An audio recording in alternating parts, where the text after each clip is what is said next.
La course à pied est un sport qui gagne en popularité au Saguenay. Différentes compétitions et même un club est apparu dernièrement, les Coureurs des Bois. Aujourd'hui, je reçois un passionné de course à pied, Julien Lévesque. En quoi la course à pied est un sport pour tous? C'est un sport très accessible au niveau de l'équipement. C'est pas un sport très dispendieux, ça ne coûte rien pour partir, ça coûte rien ou presque au niveau de l'équipement, c'est-à-dire une paire d'espadrilles, des shorts et un t-shirt. Quelqu'un qui ne veut pas se compliquer la vie, c'est très facile de le pratiquer. Tout dépendamment des niveaux, même rendu à un niveau supérieur, c'est pas un sport qui reste extrêmement dispendieux. Parce que l'ensemble de la chose, oui, le déplacement et tout peut être coûteux, mais ça reste un sport qui est très accessible. C'est quoi l'avantage d'un club de compétition, en fait? Bien, le club en soi, c'est un regroupement de personnes. C'est plus facile, c'est plus plaisant pour tous d'aller s'entraîner avec un club. C'est de développer ça aussi. On amène des personnes qui ont beaucoup de connaissances, qui ont beaucoup d'expérience aussi. On amène des pionniers de la course en sentier que nous autres, on ne connaissait même pas, à développer ça avec du monde qui sont nouveaux là-dedans, du monde qui veulent des conseils, du monde qui veulent se retrouver.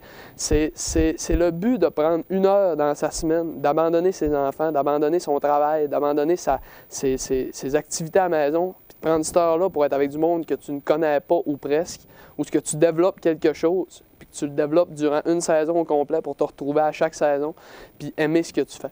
C'est juste d'abandonner un petit peu, puis d'être avec d'autres personnes, puis de changer le mal de place. C'est ça qui est plaisant d'un club. C'est là où tu te retrouves, puis que tu as du plaisir. Alors, je voulais parler un petit peu du gala aussi.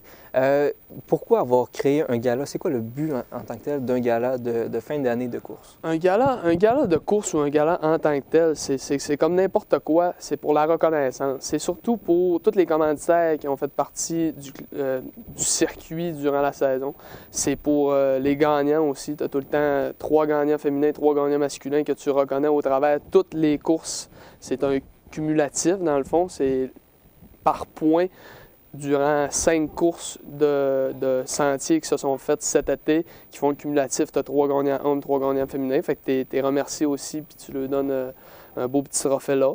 Puis c'est vraiment ça, c'est la reconnaissance que tu donnes envers tous les bénévoles, tous les commanditaires qui ont participé, tous les participants aussi qui peuvent venir se joindre, puis être présents, puis être heureux d'être avec vous. Combien il y a de personnes à peu près que vous attendez à avoir? Normalement, ça devrait, entre 50 et 60 personnes devraient être présentes ce soir. C'est sûr, c'est la première année. On ne sait pas exactement comment est-ce qu'il va y avoir de personnes. On comprend l'intérêt, mais tu sais, ça reste qu'on est l'automne, puis le monde, ils ont quand même beaucoup de choses à faire aussi, puis on le reconnaît qu'on les a sollicités beaucoup durant l'année aussi, les mercredis soirs, puis ils ont d'autres choses à faire, mais espérons qu'ils prennent un petit 2 minutes quand même pour venir féliciter tout le monde. Est-ce que vous pensez en recevoir un prix, vous? Moi, personnellement, je crois que je suis 3e overall homme. Aux dernières nouvelles, je l'étais, mais des fois, les cumulatifs bougent un petit peu. Je pourrais être 4e comme je pourrais être 2e, je ne sais pas exactement. Mais habituellement, j'ai eu une très bonne saison au niveau du circuit de course à pied. Fait que je verrai ce soir si je suis bien positionné. Je sais que vous êtes un ultra-marathonien. Qu'est-ce qui vous intéresse dans les courses de longue distance comme ça? Les courses de longue distance, c'est aussi... Tu sais, des fois, le monde dit « Ah, t'es en forme » parce que, tu sais, mettons, eux autres courent en 5 km, tout en cours 60 et plus. C'est pas ça. Tout le monde a son cachet. C'est juste que la longue distance, c'est différent. Tu vas chercher... Parce que quand tu décolles, t'es neuf. Tu pourrais partir en fou puis décoller. Mais il faut que tu te concentres, il faut que tu restes dans ta bulle, il faut que tu rentres dans un... Faut que tu sortes de toi-même. Il faut vraiment que tu restes dans une bulle puis que tu sois concentré. Puis que ces petits trains vont loin pour vrai. C'est la seule phrase que tu as à dire quand tu commences. Parce que plus tu avances, moins il en reste à faire, plus c'est plaisant. Puis sur un ultra-marathon, contrairement à un marathon sur route et moins, c'est l'aide que tu apportes aux autres. C'est tout ce que tu donnes aux autres. Tu sais, si quelqu'un s'est blessé en forêt ou si quelqu'un est mal pris, le 5 minutes que tu prends là, après 16 heures de course, il ne change rien. C'est pas un 5 minutes qui va changer de quoi dans ta vie. Fait que tu le prends, t'aides la personne, tu donnes au suivant, puis après ça, tu décolles ta course. C'est tout l'ensemble de la course à pied, de l'ultra, qui est plaisante. C'est un esprit sain, c'est vrai, puis c'est un dépassement de soi plus qu'un numéro à la fin. C'est vraiment ça qui est impressionnant. Peux-tu nous expliquer un peu c'est quoi l'ultramarathon, en fait? Je crois que tu en as fait un à Bromont, en fait. Pourrais-tu nous expliquer un peu qu'est-ce que c'est? L'ultramarathon, c'est une distance au-dessus de 50 km. Habituellement, c'est reconnu 8 km de plus qu'un marathon. Ça veut dire que passer 50 km, c'est un ultramarathon. C'est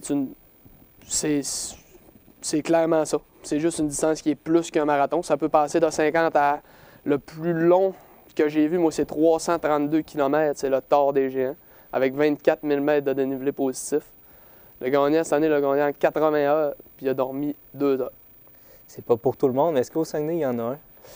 Au Saguenay, il n'y a pas d'ultramarathon en ce moment. Le plus long qu'on pourrait faire, c'est le sentier du lac Kenogami, qui est un sentier bout à bout qui fait 45 km, qui part de la Terrière pour se rendre à Héberville. Pour l'instant, c'est le plus long que j'ai pu faire en un sentier.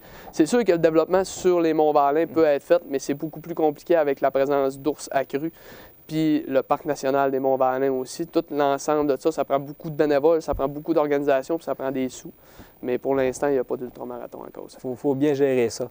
Donc, merci Julien. Bien, ça fait plaisir. Je vous rappelle que ce soir aura lieu le gala du circuit 1, 2, 3 Go Ultraviolet à la Voie Maltée de Chicoutimi à partir de 17h30 où de nombreux coureurs seront présents. Merci à vous à la maison. Au revoir.